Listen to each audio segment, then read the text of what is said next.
नमस्कार बच्चों। समुच्चय अध्याय 1 में हमें आज उचित उप समुच्चय यानी प्रॉपर सबसेट तथा बराबर समुच्चय यानी इक्वल सेट्स के बारे में जान। चलिए देखा जाए। पिछले वीडियो में हमने उप समुच्चय की जानकारी दी, उसे थोड़ा रिवाइज कर लेते हैं। क्या है? उप किसी समुच्चय का उप समुच्चय, किसी समुच्चय का उप समुच्चय।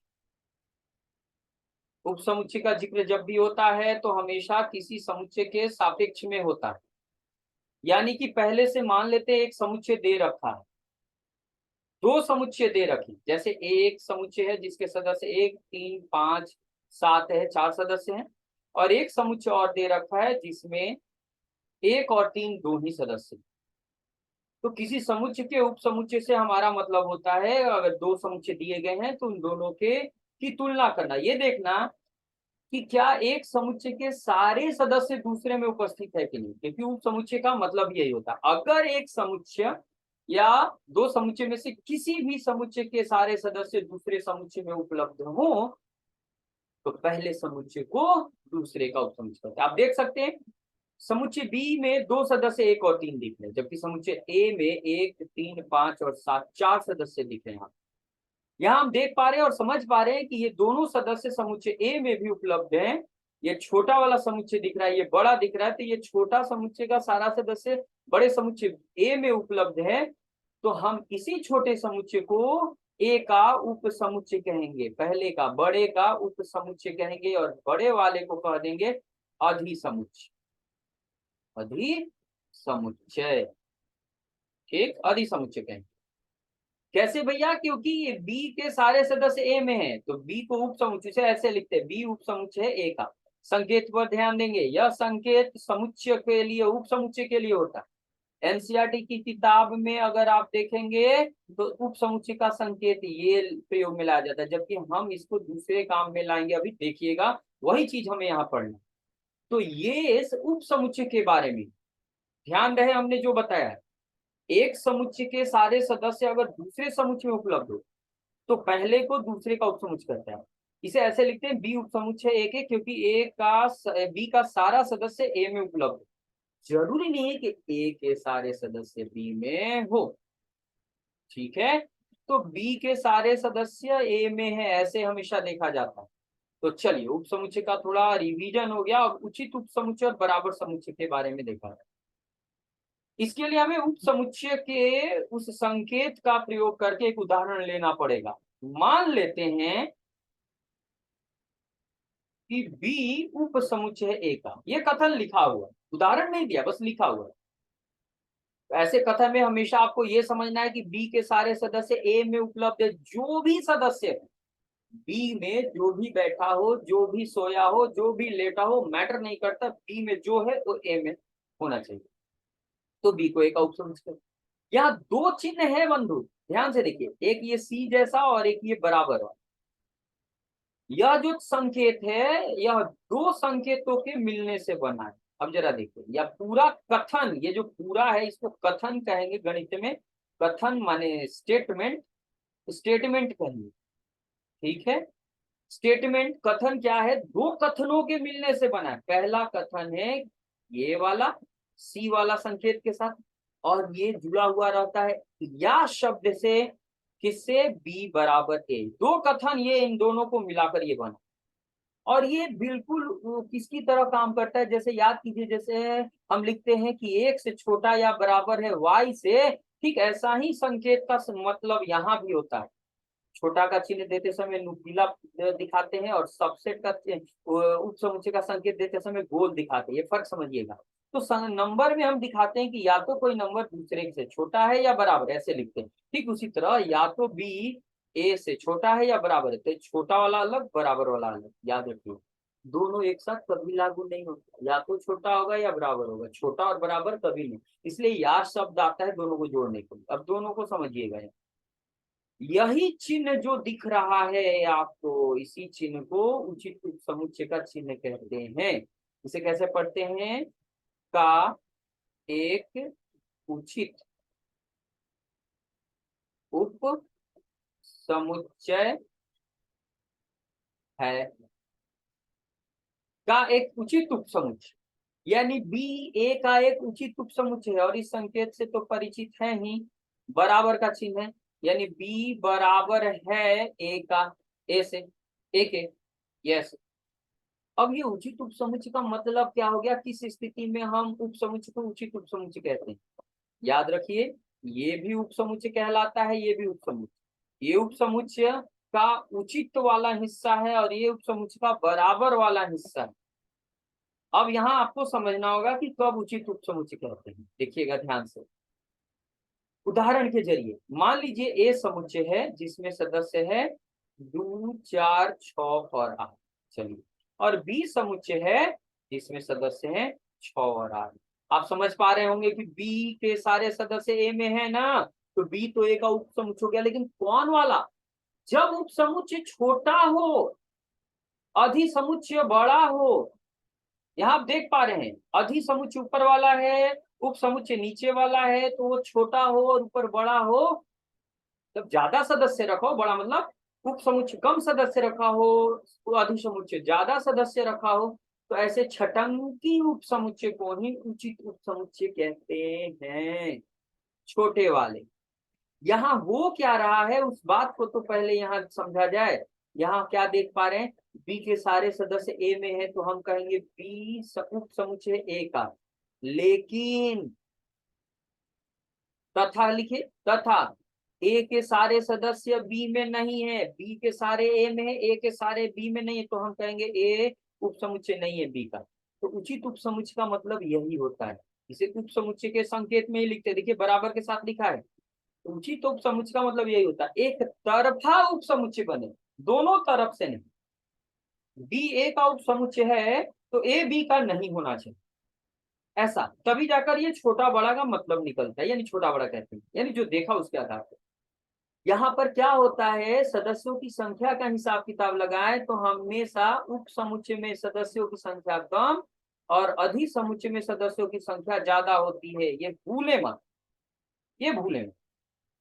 उचित उप समुच्चय कब कहेंगे, जब उप समुच्चय छोटा हो अधि समुच्चय से, तो उसी को कहते हैं उचित उप समुच्चय। ये छोटा है ना, तो छोटा वाला ही है उचित उप समुच्चय, ठीक है ना। अब बराबर, बराबर तो आप समझ, बराबर का मतलब है जो ए है वही बी है। मान लेते हैं ए में 1 2 3 है और बी में भी 1 2 3 ही है। आप देख सकते हैं यहाँ एक, यहाँ एक, 2 और 2 और 3 और 3, और कोई अतिरिक्त सदस्य नहीं है। यहाँ क्या देख पा रहे हैं, यहाँ दोनों तरफ से उप समुच्चय बनता है। देखिए जरा, ए के सारे सदस्य बी में है तो ए उप समुच्चय हो गया बी का, बी के सारे सदस्य ए में है तो बी भी उप समुच्चय हो गया ए का। जबकि फर्क देख लीजिएगा दोनों जगहों पर, बराबर का मतलब दोनों तरफ से उपसमुच्चय बनना, ए बी का बी ए का। जबकि उचित उपसमुच्चय में जहाँ एक छोटा एक बड़ा होता है तो एक तरफा उपसमुच्चय बनता है, दोनों तरफ से नहीं। यहाँ पर सदस्यों की संख्या बराबर मिलती है दोनों समुच्चयों में, तो ये है उचित उपसमुच्चय का मतलब। ठीक है बंधु, चलिए थोड़ा और आगे देखते हैं उदाहरण वगैरह, ओके ना। यहाँ आगे जरा देखिएगा, एक समुच्चय लिख रहे हैं। मान लीजिए हमने इस समुच्चय में लिखा ए ई आई ओ यू। देखकर तो पहचान गए होंगे कि हमने अंग्रेजी वर्णमाला के स्वर वर्णों को इकट्ठा किया है। अब जरा कुछ समुच्चय लिख रहे हैं, आपको बताना है कौन उचित उप समुच्चय है और कौन बराबर वाला है और कौन उप समुच्चय है ही नहीं, कोई भी उप समुच्चय। उचित उप समुच्चय का ही एक स्पेशल केस है, ठीक है। मान लीजिए हमने ए और ई यहाँ इकट्ठा किया, अब बताइए ये उपसमुच्चय है, हाँ है। ये ए का उपसमुच्चय है, बिल्कुल है। कौन वाला उपसमुच्चय, उचित उपसमुच्चय। तो आप इसे ऐसे लिख सकते हैं, अगर उचित लिखना हो तो आप इसे ऐसे भी लिख सकते हैं। ये रहा उचित वाला उपसमुच्चय। सामान्य तौर पे ये पहला कथन ही हमेशा लिखा जाता है, लेकिन जब अगर बोला जाए उचित उपसमुच्चय तब हम दूसरे कथन को लिखते हैं। दोनों कथन सही है, एक सिर्फ उचित उपसमुच्चय के बारे में बताता है और ये उचित और बराबर दोनों कहता है, तो बराबर तो है नहीं, उचित है। इसी प्रकार आप देखिए जरा, बताइए ए ई आई ओ यू, ये क्या है, उचित उपसमुच्चय है कि बराबर वाला। तो उप समुच्चय तो है ए का, लेकिन कौन वाला? बराबर वाला। तो आप इसे लिखेंगे ऐसे, ए आई ओ यू, बराबर हो गया। तो बराबर रहने पर भी उप समुच्चय लिख सकते हैं, छोटा रहने पर भी लिख सकते हैं, और छोटका वाला ही क्या है? उचित उप समुच्चय है। यहाँ उचित उप समुच्चय का संकेत है ना, तो ये उचित है और ये बराबर, ये हो गया। और उदाहरणों को देखिए जरा, और चीजों को सीखिए और समझिए, देखा जाए, और कुछ बातें नोट करनी है। तो यहाँ पर क्या है, यहाँ देखने लायक, जरा देखिएगा, समझने लायक, नोट करने लायक। ध्यान रखो। अगर कभी लिखा हो कि ए उप समुच्चय है बी का, पहला पॉइंट, तो इसका मतलब होता है कि संख्याओं, उप समुच्चय अगर दिया हो तो पहला वाला दूसरे वाले का उप समुच्चय हो, तो सदस्यों की संख्या का हिसाब किताब कैसे लगाते हैं? जैसे ए बी का उप समुच्चय है, तो हम लिखेंगे, तो क्या है यहाँ, ए में या तो बी के से कम सदस्य हैं या बी के सदस्यों से के बराबर सदस्य। फिर से सुनिए, अगर इस चिन्ह के साथ उप समुच्चय लिखें, उचित वाला नहीं, उप समुच्चय वाला संकेत बनाए, तो ए उप समुच्चय बी का मतलब ए में या तो बी से कम सदस्य हैं या बराबर सदस्य। अगर आप ए ये लिखते हैं उचित उप समुच्चय, तो इसका सीधा मतलब होता है ए में बी से कम सदस्य हैं, बराबर नहीं। ध्यान रहे, इन बातों को ध्यान में रखें, ठीक है। उचित उप समुच्चय के बारे में हम जानते, चलिए हमें कुछ थ्योरम पढ़ने, जो बड़ी काम के थ्योरम है, बड़ी काम कर, ये रहा प्रमेय एक। कर कोई भी समुच्चय स्वयं का उप समुच्चय होता है, ये थ्योरम है, प्रमेय है, यानी जो कह रहा है वो सही है। संकेतों में बोले तो इसका मतलब ए उप समुच्चय है, ए का, यानी कोई भी समुच्चय खुद का स्वयं का उप समुच्चय होता है। बिल्कुल कथन सही है।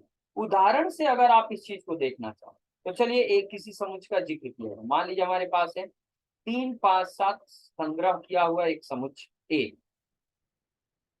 अब ए की तुलना ए से ही करें, हमें देखना है ए का उपसमुच्चय है कि नहीं, और ये भी ध्यान लगना है कि कौन वाला उपसमुच्चय है, छोटा वाला कि बराबर वाला। छोटा वाला उपसमुच्चय उचित उपसमुच्चय कहलाता है, बराबर वाला बराबर।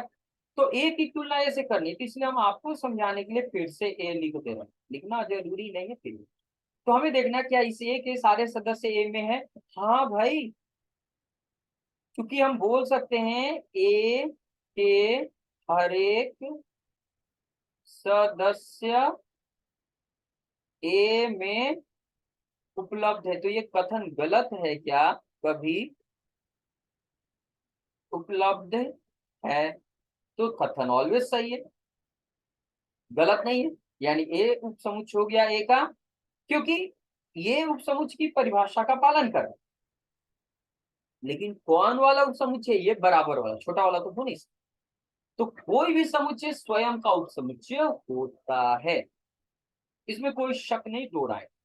दूसरा पॉइंट ये रहा, लेकिन कोई भी समुच्चय स्वयं का उचित उपसमुच्चय नहीं होता है भाई, क्योंकि हमने आपको समझाया उचित उपसमुच्चय माने उपसमुच्चय छोटा होता है, और जो अधिसमुच्चय होता बड़ा। जैसे दो सेट यहाँ अलग से फिर से लिख के समझा रहे हैं।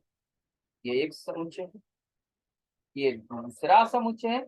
आप देख सकते हो बी ए का उपसमुच्चय सही है, और इसमें कम है, ये इसमें ज्यादा है। तो कम सदस्य हो अगर उपसमुच्चय में, तो बी तो ए का उपसमुच्चय है, लेकिन बी में कम है, ए में ज्यादा है, तो बी को ए का उचित उपसमुच्चय कहते हैं। यानी उचित उपसमुच्चय में हमेशा कम सदस्य होते हैं और अधिसमुच्चय में ज्यादा। तो सोचिए हम ए की तुलना ए से ही कर रहे हैं, और ये बताने की कोशिश कर रहे हैं कि ए का उचित उपसमुच्चय, जो कभी संभव नहीं है। क्योंकि अगर उदाहरण लेते हैं, एक समुच्चय लेते हैं जिसमें एक 3 5 3 सदस्य लिया हमने, और ए की तुलना ए से करेंगे इस प्रकार से कि ए में ए से कम सदस्य, ए कैसे हो, ए से ए में कम सदस्य हो, यानी कि यहाँ क्या होना चाहिए, ए अगर उचित उपसमुच्चय ए का है, यानी पहले ए में कम सदस्य और दूसरे ए में ज्यादा। अगर नहीं है, ये बोला गया, हम है की बात कर रहे हैं, तो कह रहे ए का उचित उपसमुच्चय नहीं। तो ये तो कथन गलत है भाई, ये कथन सही है कि हाँ नहीं है, उचित उपसमुच्चय नहीं है खुद का। ये कथन गलत है। गलत किस लिए? क्योंकि उचित उपसमुच्चय में कम सदस्य होते हैं, और ये अधिसमुच्चय इधर क्या होता है, उपसमुच्चय होता है। इधर क्या होता है, अधिसमुच्चय होता है। तो अधिसमुच्चय और उचित उपसमुच्चय, अधिसमुच्चय, तो इसमें हमेशा कम सदस्य पाए जाएंगे और इसमें हमेशा ज्यादा सदस्य इसकी तुलना में पाए जाएंगे। तो देखिए, हम एक ही तुलना ऐसे कर रहे हैं और कह रहे हैं एक में ए से कम सदस्य है, मतलब ये ऐसे हो गया कि मैं मुझसे छोटा हूं। ये तो बड़ा गड़बड़ है भाई, मैं मुझसे छोटा हूं। अरे भाई, मैं आपसे छोटा हो सकता हूँ, दूसरों से छोटा हाइट में छोटा हो सकता हूँ, लेकिन यहाँ बोल रहा है मैं मुझसे ही छोटा हूँ, संभव नहीं है। तो यही है कि ए में ए से कम सदस्य है, तो ये तो संभव नहीं है। इसलिए ध्यान रखें, कभी भी कोई समुच्चय खुद का उचित उपसमुच्चय नहीं होता है, ये कथन बोलता। अगला प्रमेय है तीसरा, बहुत महत्वपूर्ण है। रिक्त समुच्चय किसी भी समुच्चय का उपसमुच्चय होता है। उपसमुच्चय बनने के लिए थोड़ा आपको आइडिया होना चाहिए। मान लीजिए ए में समुच्चय सदस्य एक दो और बी में है एक दो तीन चार।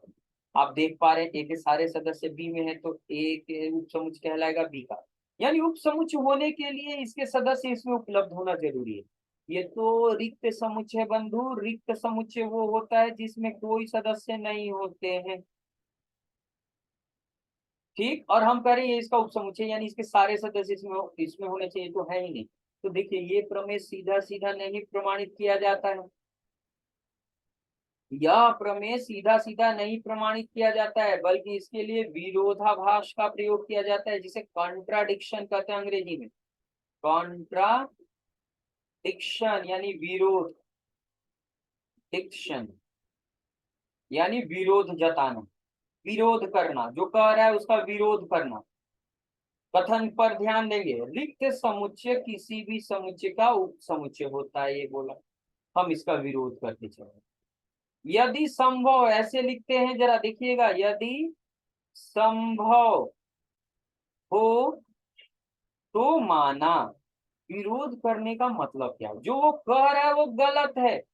विरोध करने का मतलब, जैसे आप करते हो अक्सर, अपने भाई, अपनी बहन, अपने माँ, अपने पापा का विरोध करते हो, नहीं हम ये काम नहीं करेंगे, नहीं हम आप तुम्हारे साथ नहीं जाएंगे, नहीं हम तुमको पैसा नहीं देंगे, वो मांग रहा है पैसा, आप उसका विरोध कर रहे हैं, नहीं नहीं देंगे। ठीक, पापा कह रहे हैं ये काम करो, हम नहीं करेंगे, जाइए, हम उनका विरोध कर रहे हैं। तो विरोध माने जो कहा जा रहा है उसके विरोध में जाना, उल्टा जाना। वो कह रहा है रिक्त समुच्चय में सभी समुच्चय का उपसमुच्चय हम मान के चलेंगे कि रिक्त समुच्चय किसी समुच्चय, मान लेते हैं नाम है ए का उप समुच्चय नहीं है। वो कह रहा है, हम बोलेंगे नहीं, अर्थात संकेतों की भाषा में लिखा जाए तो कह रहा है रिक्त समुच्चय उप समुच्चय नहीं है किसी समुच्चय ए का। मान लो वो कह रहा है, हमने बोला नहीं है। तो याद रखिए, कंट्राडिक्शन के तरीके में हम करते क्या है, हम उसका विरोध करते हैं और अपना कथन देते हैं। हम उसका विरोध करेंगे और अपना कथन बताएंगे, देखिए आप जो कह रहे हो वो गलत है और मैं जो कह रहा हूँ वो सही है भैया। तो हमने कहा ये और ये कह रहे हैं सही है, तो हमें इसके आधार पर इसे सही साबित करने के लिए कथनों को लिखना पड़ेगा। हमें इसका तर्क देना पड़ेगा कि मेरा क्यों सही है। बहस करनी पड़ेगी, फाइट करनी पड़ेगी, लड़ाई बताना पड़ेगा, लाइन कथनों की सहायता से, दूसरे चीजों की सहायता से बताना पड़ेगा, हम सही है तुम गलत हो। लेकिन देखा ये जाएगा, हम देखेंगे कि भैया हमने जो माना है वो गलत हो गया, और जो कि जब हम गलत हो गए तो जाहिर सी बात, हम किताब तो इस प्रमेय के विरोध में बोल रहे थे, तो हम गलत हो गए, तो कौन सही होगा, प्रमेय।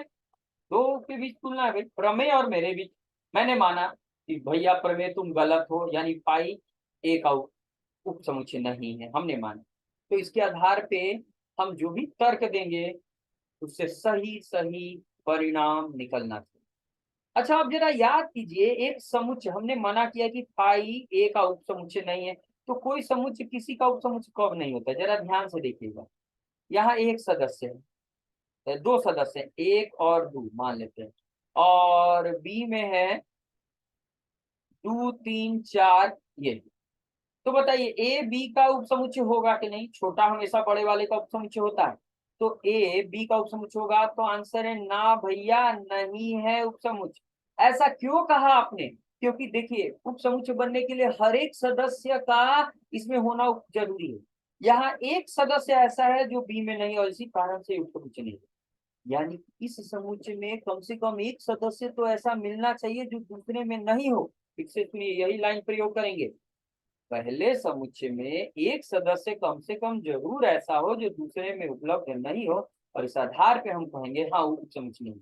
तो अगर हम यहाँ बोल रहे हैं तो हम क्या करें कि रिक्त समुच्चय एक उप समुच्चय नहीं है, तो इसका मतलब है, तो इसका मतलब है क्या मतलब हुआ जो अभी देखा हमने कि रिक्त समुच्चय, रिक्त समुच्चय ध्यान से सुनिए, बड़ी अच्छे से समझ में आएगा। समुच्चय पाई में कम से कम, कम से कम, यही लाइन मुख्य है, एक सदस्य, कोई भी एक सदस्य ऐसा है जो समुच्चय ए में उपलब्ध नहीं है। समुच्चय ए में या समुच्चय ए का सदस्य नहीं है, सदस्य नहीं है। जो हमने माना उसके आधार पे ये तर्क निकला कि अगर रिक्त समुच्चय ए का उप समुच्चय नहीं है तो उप समुच्चय नहीं होने की स्थिति को यहाँ हम समझ पा रहे हैं क्या? ए बी का उप समुच्चय क्यों नहीं हुआ? क्योंकि एक सदस्य ऐसा है एक जो कि यहाँ बी में नहीं है। यानी उप समुच्चय नहीं बनने के लिए कम से कम एक सदस्य ऐसा मिलना चाहिए पहले समुच्चय में जो दूसरे में नहीं हो। तो इसी आधार पे, इसी तर्क के आधार पे हम यहाँ बता पा रहे हैं कि अगर फाई ए का उप समुच्चय नहीं है, इसका मतलब फाई यानी रिक्त समुच्चय में कम से कम एक सदस्य ऐसा होगा जो ए में नहीं होगा।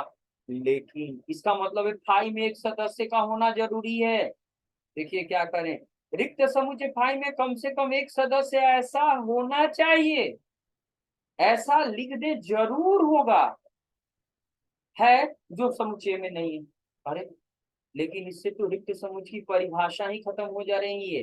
लेकिन हम जानते हैं, लेकिन हम जानते हैं कि रिक्त समुच्चय